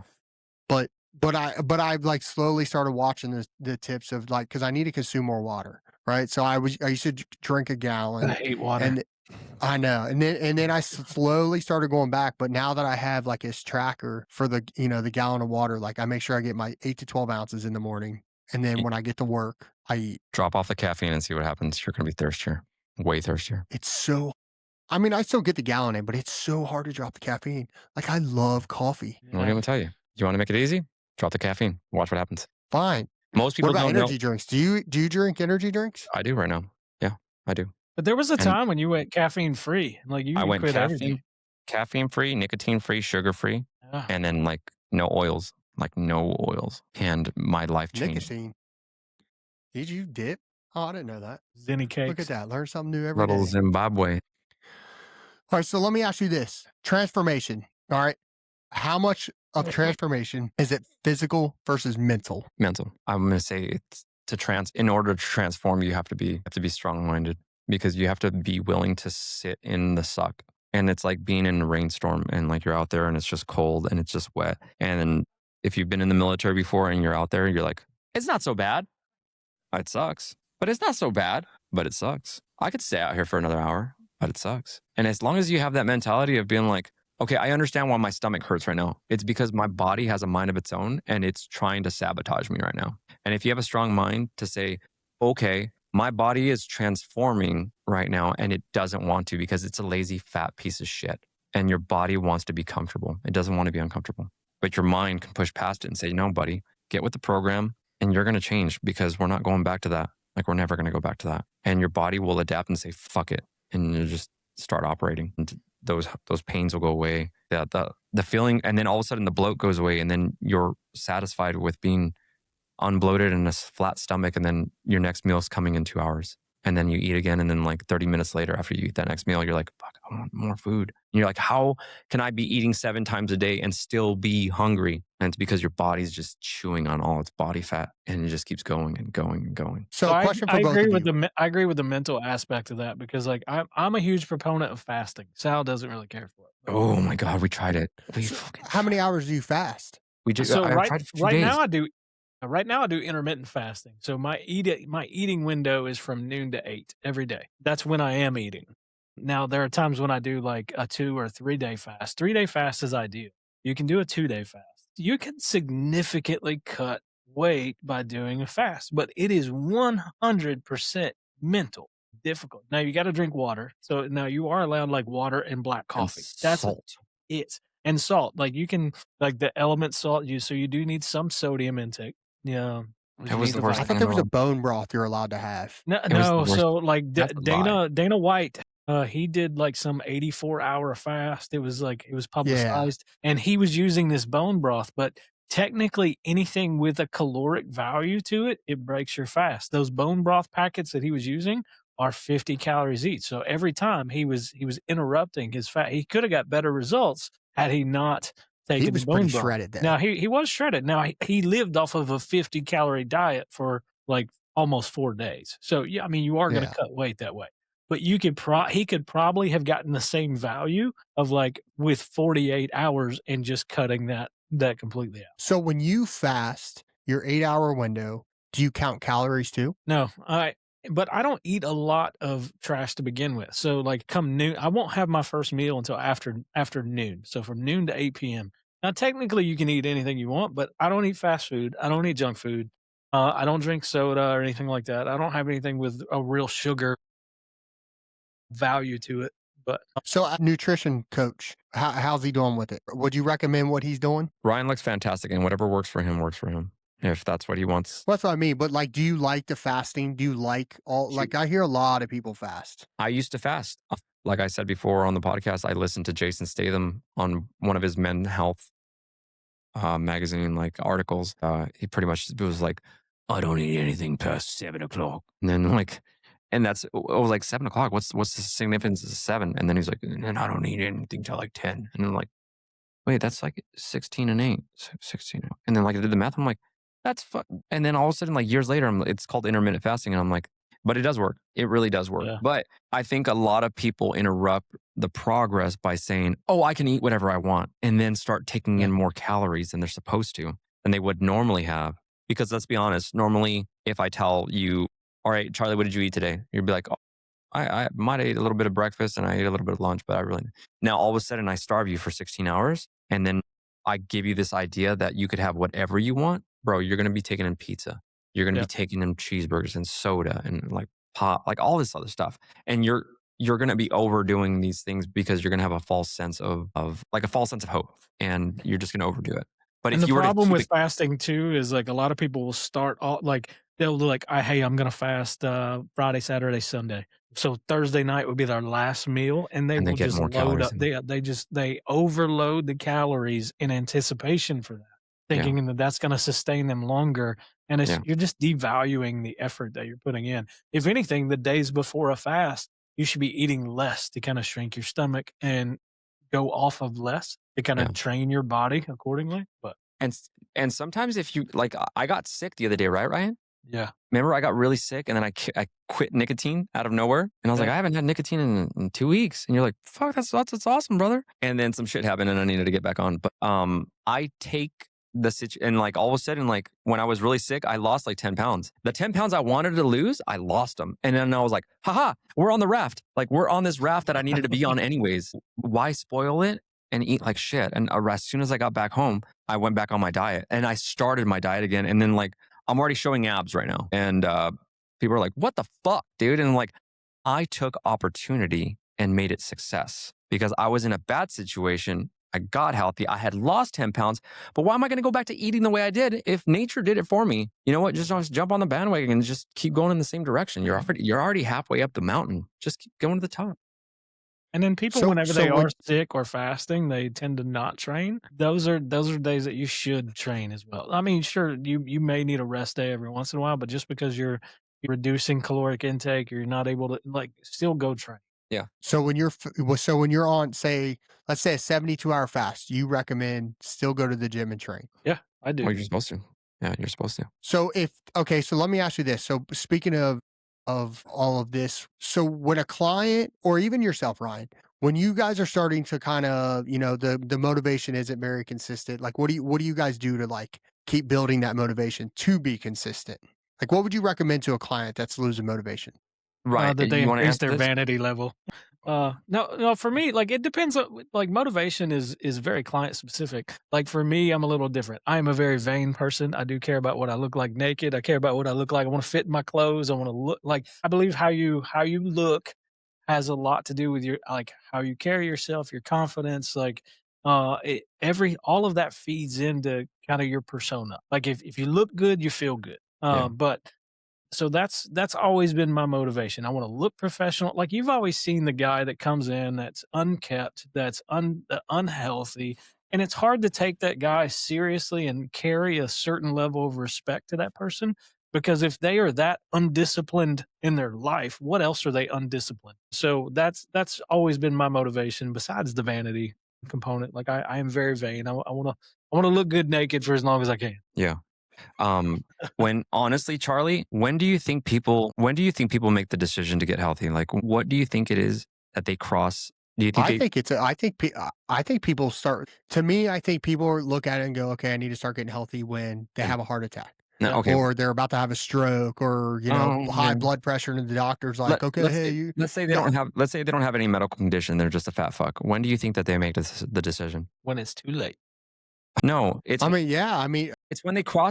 they a photograph of themselves when they're being, when they're not looking, when they weren't sucking in their chest or when they weren't sucking in their gut, and it was a candid moment, or they had their shirt off after they had sex or something like that, and they went in front of the mirror and they looked at themselves and they were like, I gotta fucking lose weight. It's that thing right there that will trigger somebody to make a decision, right? So like a candid moment, and somebody caught you off guard, or somebody went and just like flipped your tit, and they're like, what's up, buddy? And you're like, hey, that was fucking nice, like, or like somebody grabs your love handle and you're like, hey, that wasn't fucking nice. But it's true.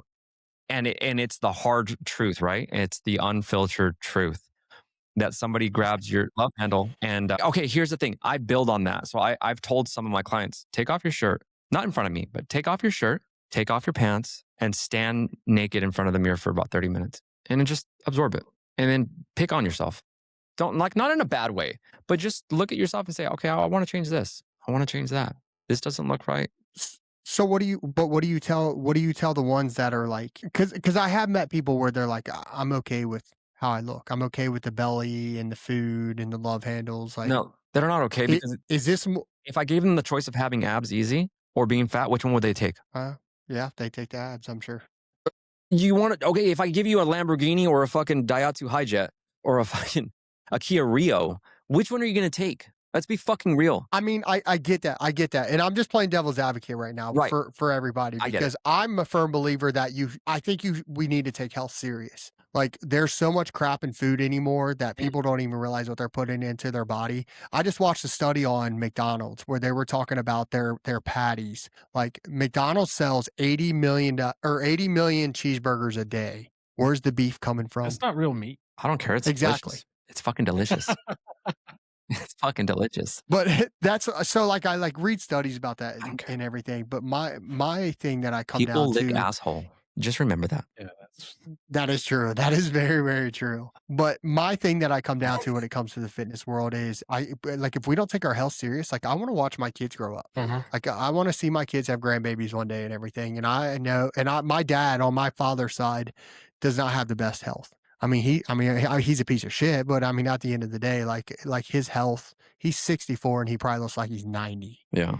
Like, he has like no teeth. He's had like 5 heart attacks, multiple sclerosis. Like, to me, I think he deserved it though, but I would say, to answer your question that you first gave me, people see it as sour grapes. That's what it is. They can't reach for it, or they don't want to reach for it. So they say, like, no, those grapes are sour. Like, I don't even want those grapes. It's like, you don't know that. You're just too fucking lazy to go up to climb to that branch and taste those grapes. Because if you get up there, put the work in. Yeah, and that's all it is. Because if I gave somebody a mansion to live in, they'll be like, well, I don't want to clean. That's so much rooms to clean. I could not imagine 6 rooms. And I'd be like, bitch, I'll fucking just don't go in that fucking room and it won't get dirty. Even guys that are aging, even people that are aging and kind of reaching that midlife point, like that what's that old saying? Like, the best time to plant a tree was 20 years ago. The second best time is right now. Right. So if you're not taking your health seriously, like again, I'm almost 47. I'm approaching 50. My mom died this year. My dad died like last month. I have no grandparents left. I am the top of my family food chain. Yeah. And so if I don't take care of myself, I may not be there to see grandkids. You know what I mean? So just like we mentioned earlier, like, everybody's 3 generations are being removed. Like, I at least want to see what my 3rd generation would be. I would at least like to meet them. Yeah. So, question for both of you again. Another question here. So, absolute best fitness advice from both of you that you would give anybody right now getting into the fitness industry, or somebody that's like, it's time that if someone came to you and said, I want to change my life, I need to get fit. Best advice right now. Have realistic expectations and not expect instant results. It's something you have to keep grinding day in, day out. It's a lifestyle change. It's not just something that you can, like, hey, I'm gonna I'm going to make this change now and be able to phone it in for the rest of my life. It is a full out lifestyle change. So it's something you have to adopt now and continue to refine it for years to come. So if you're making that decision, you have to stick with it. Yeah, it's just stop being a piece of shit. No, okay, I kid. A little bit serious on that, but No, he's stop serious. fucking, 100%. stop making excuses. Stop making excuses. Like Ryan said, like the best time to plant a tree was 20 years ago. Okay, great. You missed the bubble, and you didn't get. Just do it now. And If someone was to join your coaching Mhm. right now, Mhm. February 12th, could you have them in summer body? Could you have them ready for summer body? Look, I've had dudes drop 150 pounds with me because they were 400, and I've had dudes that weighed 300 pounds and I got them down to 178 pounds. If you're that big, there's going to be some excess canvas. You know what I mean? Like, I can't guarantee you something like that. But like, if you had a pot belly and your skin is supple and you're not completely like beyond medical help afterwards, then yeah, within reason, I can get you down, but it's got to be realistic. So like, I wasn't that bad, but I definitely wasn't that good either when I made my huge transformation. And I was rare. So let's put it to the test. Let's because I believe in Sal. All right. I believe in his coaching. I believe in his mechanisms. My So mantra. we're meeting up this week. Have you got one of those body fat or body measuring tapes? I got a scale. I don't need it. I mean, we bring a Oh, scale. I got the weighing tape. He says, I got a scale. So I got the you know scale. what? Like, we're meeting up. We're gonna take. We'll take initial measurements of me. We'll take pictures, right? And then I will take you on, right, for like the next 6 weeks. Let's just see what you can do in 6 weeks after that.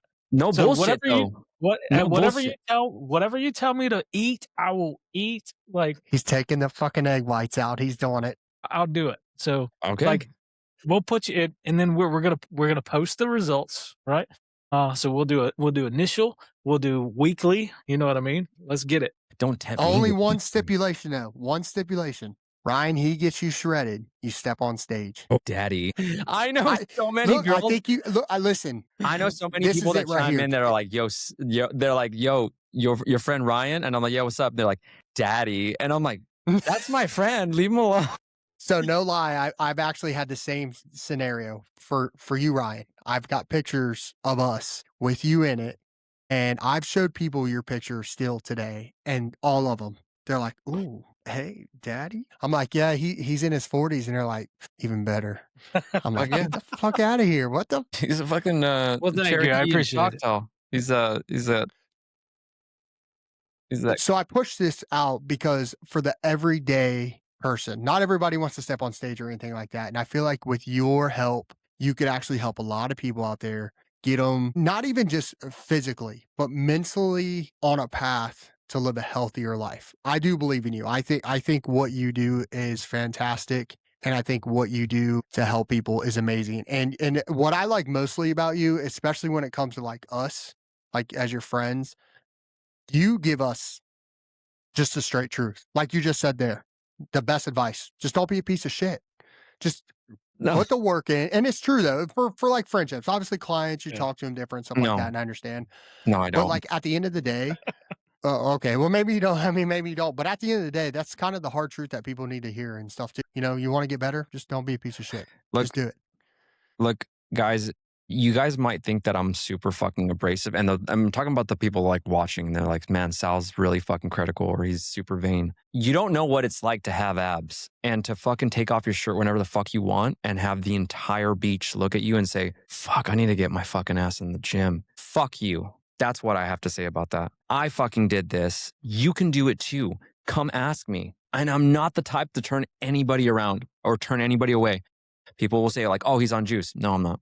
I know how to do it. It's just food. Just come and ask me. I charge different to different people, right? And I've told that to Ryan before. I can't charge a millionaire my standard rate because he doesn't value the information that I'm going to give it to him because it's not taxing him and it's not removing it from his life. If he loses his money, it doesn't matter to him. Like I have to tax people to hold them accountable. And I think with all your heart, go ahead. No, I was agreeing with him. I like if they don't value money enough to, or if it's not a significant impact to them, then they're not going to put as much emphasis behind it. Yeah. If I can lose $1,000 and not care about it, then that may not be somebody that Sal wants to coach. But if somebody is going to spend $1,000 hard-earned dollars, like, hey, just because they want to make a significant change in their life, then the guys that can barely afford it, they're the guys that are going to stick to it. They don't want to just burn their money away. So a lot of people, like my family, has reached out to me and they're like, "Hey, can you help me lose weight?" And I'm like, "Pay me." And they're like, "Well, no, I don't have the money." Okay. I mean, but you've Okay. earned that. You've actually earned that step and everything because you understand what it takes. Well, You have the knowledge. You've done your research. You've done your homework, and honestly, you deserve to be paid. And my opinion is, if somebody doesn't want to pay, they're not. You're right. They're not serious about this. No, and here's the thing, Charlie. I've done it where I've done it for free for people, and they don't appreciate it. They don't. Well, they don't value it because they're not losing anything from it, and they won't stick to it. They won't fucking stick to it. And then I've charged people straight up where I was like $3,000 right now, and they're like, "For how long?" And I'm like, 4 months, $3,000. And they're like, "What does that include?" That includes getting you abs. I'm like, "Do you want them or what?" And then they're like, "All right, done." And then they get them, and I'm like, they're like, "This is a lot of money. Like, you better be right. If you follow this, it's going to happen. But if somebody else, I'll charge them less. But for somebody that I need to make it hurt from. I got to make it hurt." So so let me ask this. Okay, since we're talking about the program and stuff, what's your program entail? So if I came to you today and I said, "Okay, Sal, I'm going to hire you for health and fitness as my nutritionist. Here's my money. What's it come with?" First and foremost, it's not my diet. Sam Body taught me how to do this, and I owe everything to him. If anyone thinks that it's my diet, it's not. It's Sam's, and Sam learned it from somebody else, and he's the one that knows how it works, and he taught me how it works. And there's still times that I bounce things off of him, and I'm like, "Hey, bro, what do you think about this?" Or sometimes he calls me up and he's like, "Hey, bro, what do you think about this?" And I'm like, "Oh, dude, I'm coming to this conclusion." And he's like, "I was coming to the same one, just verifying and stuff." So, it entails you doing at least 35 to 45 minutes of cardio a day, depending on what your body looks like. It entails 7 meals a day. It entails you checking in with me first thing in the morning on a Sunday, 8 photographs for contrast and accountability. And it requires you to go to the gym too and work out. Like, granted, I can get you to lose weight just on the diet and the cardio alone, but you're not going to fill out your muscles the way you want them to. So you put okay, so obviously you put a meal plan together for them. Do you put a workout plan for them? Yes. Yeah. Now, do you work around schedules?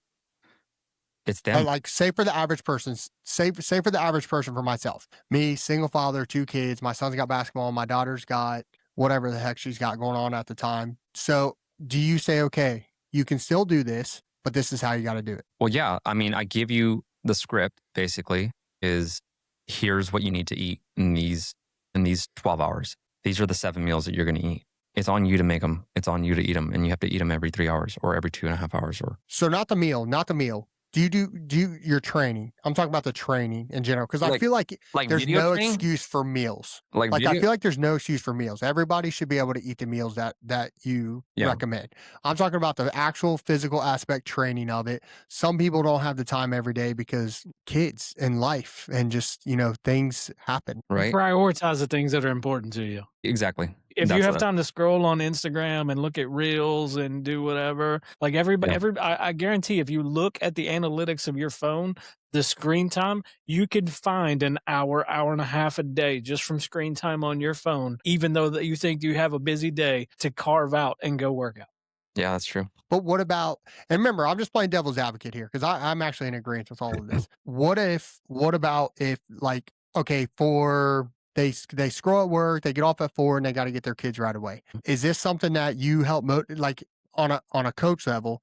Do you help motivate them to say, "Hey, it's time to wake up early"? No. Or "It's time to get the kids to bed," and you get there? No, fuck no. You know why? Because you're going to pay me more. But if I have to wake your fucking fat ass up to fucking get your ass in shape, fuck you. I'm not your fucking mom. No, I'm not saying wake them up. I'm saying like motivational speech. Like, "Hey, I've noticed this is going on." I'm not talking about none of that or waking them up or babysitting them or anything like that, but kind of pushing them to like, "Hey, get your ass up in the morning. That's what you need to do." I think the type of clients that Sal is agreeing to take on already possess a certain level of discipline where and he's not going to take them on without a certain level of discipline already ingrained in it.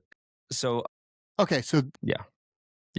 Thank you. So, okay. So that's kind of what I was actually getting to next. So your client base is already within the fitness industry. You are just going to take them to that next level. No. So I work with some people that are completely don't know how to eat and they want to learn how to eat. And their expectations are very low for themselves. And they say, look, I just want to lose 20 pounds because I just want to lose these 20 pounds. Cool. We'll lose the 20 pounds. And then there's some people that say, dude, I want your body. And I'm like, okay, then that's something different. There's no steroids. There's no other. This is just nutrition. You're going to follow this to the T. And I ask them, like, what's your level of fitness? Did you work out? And most of the time, they're people that have reached the wall and they're like, I can't get over it. I cannot get over this wall and I cannot lose these last 25 pounds.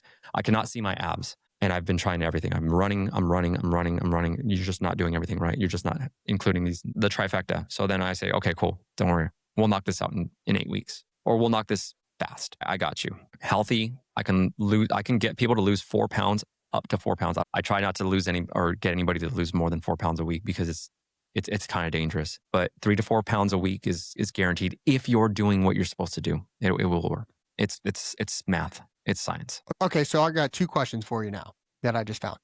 One, you talk about nutrition a lot and sticking to a strict diet. Yeah. Is there cheat meals? Yeah. Okay. So you get a cheat meal when your body says it needs it, not when your mind says it needs it. And that goes with, like, if I say what I'm looking for, Charlie, and if I put it out here, people are going to start bitching with that. So I can't tell you what they're going to feel. Yeah. Don't put any knowledge stuff out here that no. I mean, for my existing clients, I'll ask them constant questions, like, how do you feel today? Or how do you feel? Yeah. What are you feeling? What are you doing this? And then I'll make changes on that.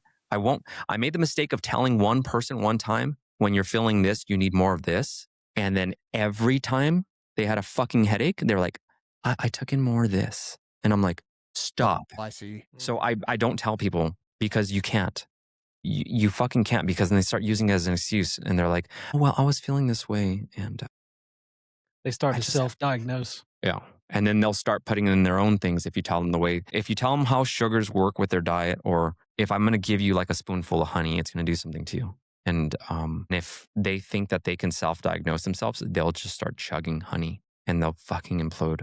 And I'm like, why? Why did I even tell you? When I interview you and say, but how are you feeling today? You're like, actually, my energy's kind of low, but man, my pumps are fucking great.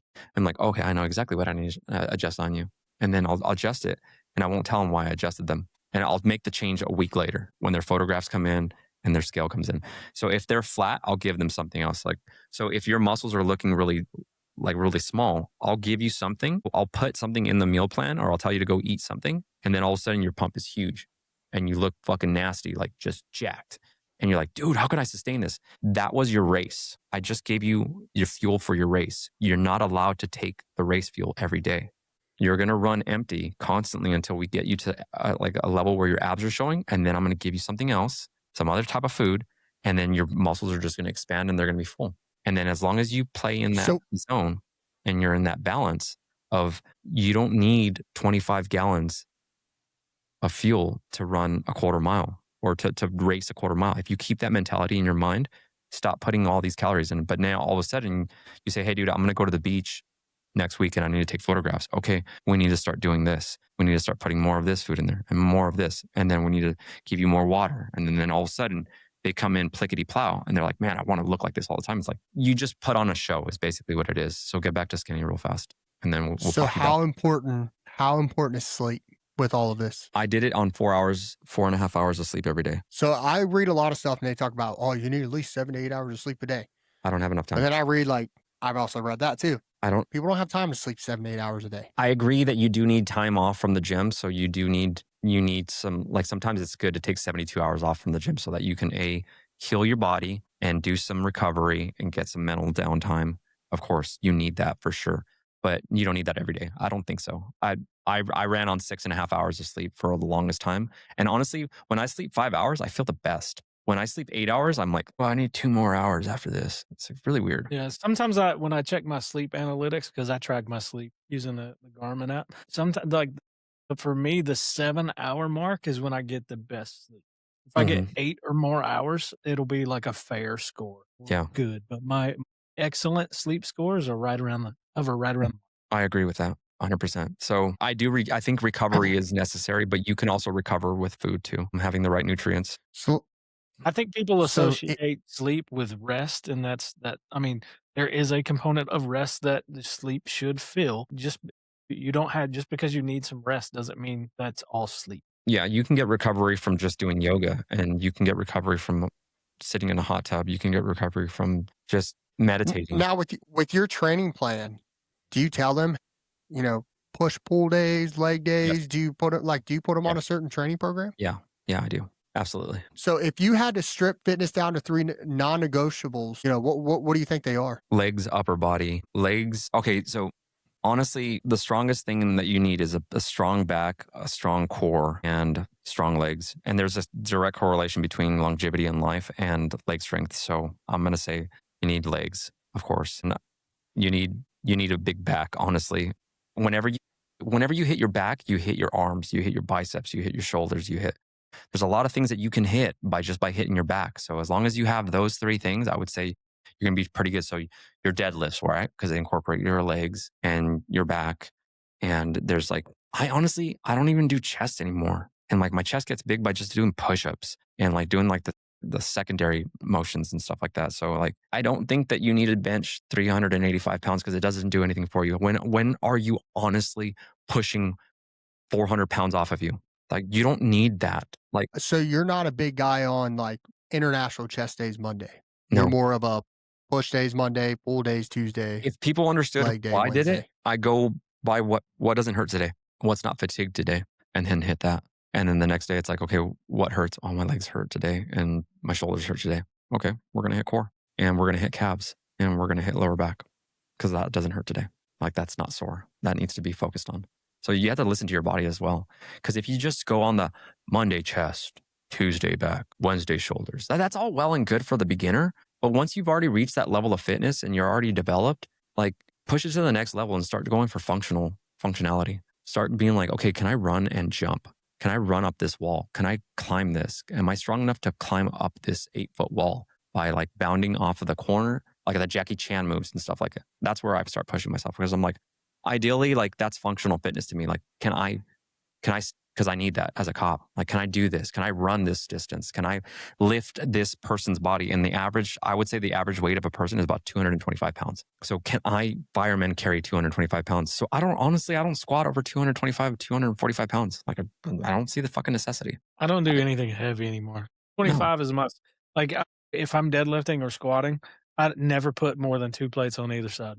So there's no reason for me to do north of 225. No one's paying me to have a big chest anymore. No one's paying me to push weight. And then whenever you get injured, who's going to fix it? You are. So if you had to give, so I'm going to go to the next topic here in just a sec. If you had to give any best tip to somebody right now wanting to get into your program or fitness, anything, what are you going to tell them? Both of you. Ryan, what are you going to tell them? I really don't have a program. No, I'm just saying for fitness. I'm talking about fitness and nutrition because you're a really healthy person. You're really healthy. You're fit. And spiritual. You guys look fantastic. So obviously you guys take really good care of yourself. So just your advice to somebody right now, what would you tell them if they wanted to get into this? Ryan, are you going to talk? Because I have a spiel. I'm thinking right now. I'm trying to think of something valuable. If I was going to tell somebody who's looking into getting into fitness right now it's like history. If you don't know where you've been, you don't know where you're going, right? And why do we have to reinvent the wheel? Stop trying to reinvent the wheel. That invention's already been made.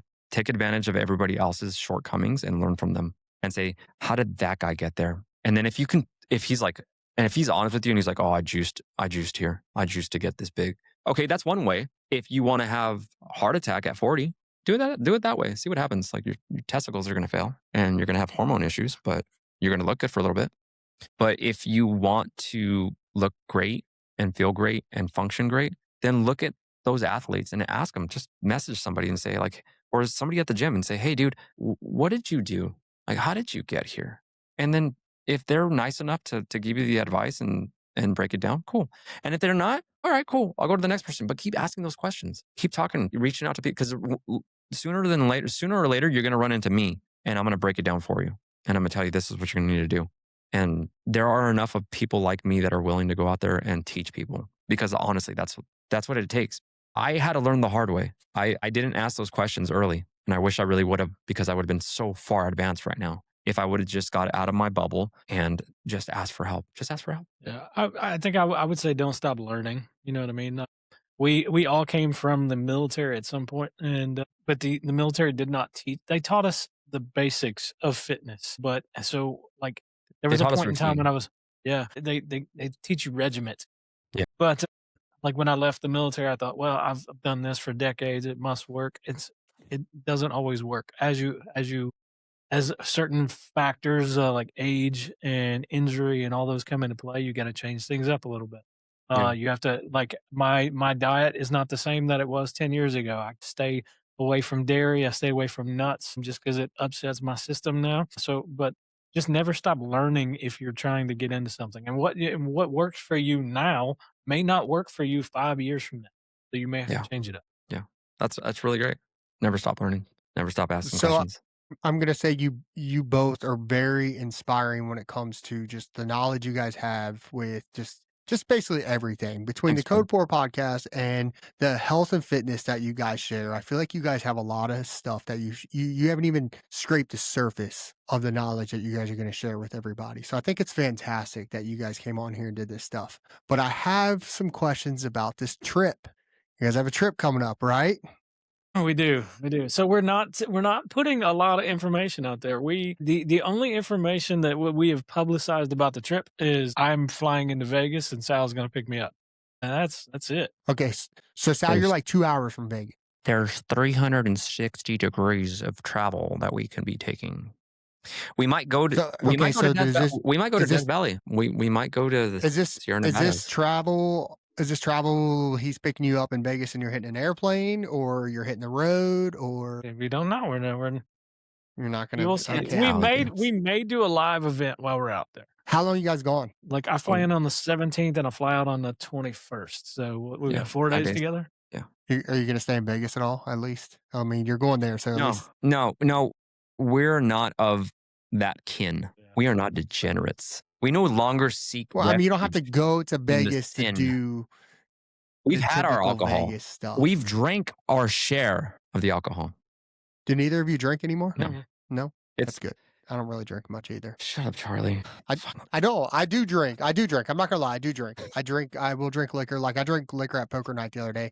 Had 2 glasses and I felt like Hey, I was Charlie, getting ready for bed because I just don't. How many nights are poker nights, Charlie? Huh? How many nights are poker nights? Yeah, 5. I've only played poker once this year so far. I wish I played poker more because I love the game. No, We're not of the partying crowd anymore. Not Like, anymore. that's not us. not But, anymore. like I tell you what, we are gonna do some outdoor stuff. There's gonna be some growth. There's gonna be some healing. yeah. It's gonna be a good time. So that's what the trip's planned. Anybody else going? Just you two? Wait, there's still a wild card out there. It might show up. So we're holding our breath for him. So we'll see. We'll see if he comes up. Now, is this another military guy or is this someone you guys? You know it. I feel like Another it's military it is a military Yeah. guy. Okay. I'll give you that. All right. But but we'll see, because Maybe we'll tell everybody you has. off air. No. I don't want you to tell me. I want the live stream. All right. If you can do the live stream, I want to get on. I'll watch it. I'll help promote it. Whatever we have to do. I want to get on there. I want to see it. I want to see a good live stream. Welcome to the tub. I just got to know. I don't know. Like when I'm like sitting here thinking, like I even opened up a map and I had Vegas. And I was You like, try to "Man, see the topographic they can map that freaking you go have. anywhere." Well, like I'm like sitting there looking. I'm like, man, they could really go anywhere. Yeah. Like where the We can the go hell to they San going? Luis. We can go But down to knowing San you- Luis Obispo. We can go to hell. Hey, chill. We can go to Oregon. There's a lot of places that we can go to. I mean, you only got 4 days, so It takes 18 that's what I'm hours. trying to put all It takes together. 18 hours to get there. That is true. And knowing you, Sal, because you did drive from New York to California in like a day and a half Yeah, that was amazing. with your truck. Yeah. Did that twice. Can you imagine doing that in today's world? I'd do It it. probably cost you $4,000 just to get there. Well, the military paid me each way, so that was a little ditty move. So nothing on the trip. So if you're not going to tell us, Just tune in. okay, Tune in. I'm going to tune in. Let me ask you this: have you guys ever been to this place? I have not. You have not.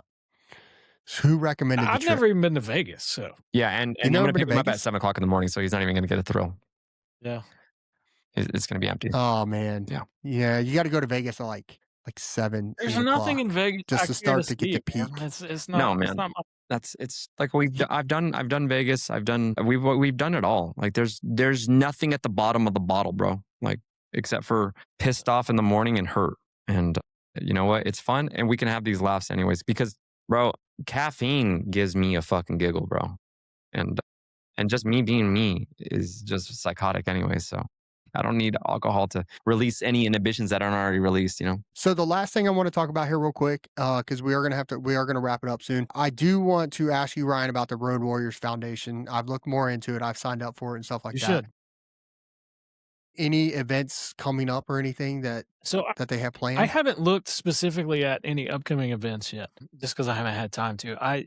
And I'll tell you, like, if you can go back and watch the podcast that I did with Matt Moser from Road Warrior, that's one of the things about. So the best thing about Road Warrior Foundation is it's 100% volunteer driven. The worst thing about Road Warrior is it's 100% volunteer driven. So getting things like updated schedules and events, it takes some time because all of the volunteers have full-time jobs. They're doing this extra. They're on their own time. They're resourcing stuff. They're fundraising. So it takes a little bit. So you just got to have realistic expectations about this. It's Yeah. 100%. All the money, all the proceeds go to the events for the veterans. Nobody takes a paycheck from Road Warrior Foundation. That's a great part about it. I haven't seen a list of upcoming events. I know that yearly they do Montana. Well, it's you fly into Montana, but then you go up to Wyoming and Bighorn National Park. They do an event there. That's pretty cool. Then I know they've done the BMF Ranch. Like if you check out some of the reels that they've done down there with what's his name, Cowboy Cerrone, they've done some really cool stuff. They do rides all throughout the year. Really, Facebook I think is where you're going to find the most updated information if they post a ride. So sometimes it'll be something like a local alumni has organized a ride for Road Warrior. So they seek the Road Warrior funding. They put a ride together. So anybody that's around there and they're recruiting and fundraising for Road Warrior. So there's a lot of sub events you can get and just stay tuned to like the Facebook. If you've applied and you haven't heard anything, just keep applying or reach out to me or some of the other alum. Just send them an email, send them a message like, hey, I see this event. I've applied for it. And get tuned in that way. But for the Road Warrior Foundation, I'm just kind of curious. So, like, do they have like a merch site like where we can like buy stuff to help kind of like throw some funds at them? Like, what I mean, what do they So do to like you so can we could? donate. I think there is some merch available that you can buy, and it's mainly like the Road Warrior jerseys. Like if you look at my Instagram, there's some pictures from the last trip that I was on. Everybody wears the Road Warrior Foundation jerseys when they're riding. But I think you can buy a jersey. Typically, it's like last year's jersey. Like I'm getting ready to do a fundraiser here locally, and I'm organizing with the local CrossFit gym here. So I actually talked to a power sports company that has some of the Can-Ams down there about getting some possible demo units as well. So it'll be me setting up outside of a tent to do some fundraising and bring awareness, especially in a veteran community here in Clarksville, Tennessee, of Road Warrior Foundation. We can make them aware that, hey, this foundation exists. If you're a veteran, we want you to sign up. We want to get you plugged in. And also, if you want to donate or buy some merch or whatever the case may be. I think it's awesome what you guys are doing with that. I've started following them and I actually watch them. I check their page out at least daily just to see what's going on or if there's any kind of new news or anything like that. And I think what they're doing is fantastic. Just bringing random, and I'm definitely going to do at least a couple trips this year. They should. Just depending on when they have stuff going on, just because I think it's fantastic that you can get like-minded people out there, sit down, talk to them, have fun, get out and enjoy the world, see things like the whole Montana trip that I saw. I mean, I've never been to Oh, it was Montana. I think amazing. that's great. Yeah. So I'll tell you, I bet it's gorgeous. there's a lot of reservations about like going on a trip where you don't know anybody. It's like, I signed up for this trip. It sounds cool, but I don't know anybody. Like I'm going to be outside of my comfort zone. Like, just go. They're all veterans. Again, you may be strangers for the first 10 minutes. After those 10 minutes are up and you make introductions, everybody's at home. Yeah, I saw I saw your guys' podcast and stuff, and I seen where like I feel like they do so much work to make this happen for people, and I think it could be I mean, honestly, I think it should be promoted on post when soldiers are starting to get out and they don't know where to go, or, have a home to. And I'm not talking like a physical home. I mean, like people to connect with Mhm. from the service, that this foundation here could actually be that foundation to where when you get out, you're not alone. Yeah. Go to this foundation, go enjoy some other veterans. They will talk to you about your exit from the military, but you're also going to have fun by doing things that you didn't think you'd do, like the Can-Ams and traveling and all that Mhm. stuff. And I think they're an amazing organization from what I've seen so far of them. And I look forward, and I'm very excited to give it a try. Yeah. You should. Be happy to have you out So, there. but other than that, I think I'm going to go ahead and wrap this up here and stuff. It is great. And first of all, I want to say, Christ is King. I love your shirt. I'm a big believer, very deep into my faith as well. And I would love to sit down one day and talk to you about that as well, because I know you're very highly involved in your church, aren't you? Yes. And I think that's an amazing thing. And I think more people need to get involved in their church and stuff. So I'd love to be able to talk about that with you. But I'm going to close this out here. So I do want to thank you so much for coming on here. I do apologize for the technical difficulties that we have here.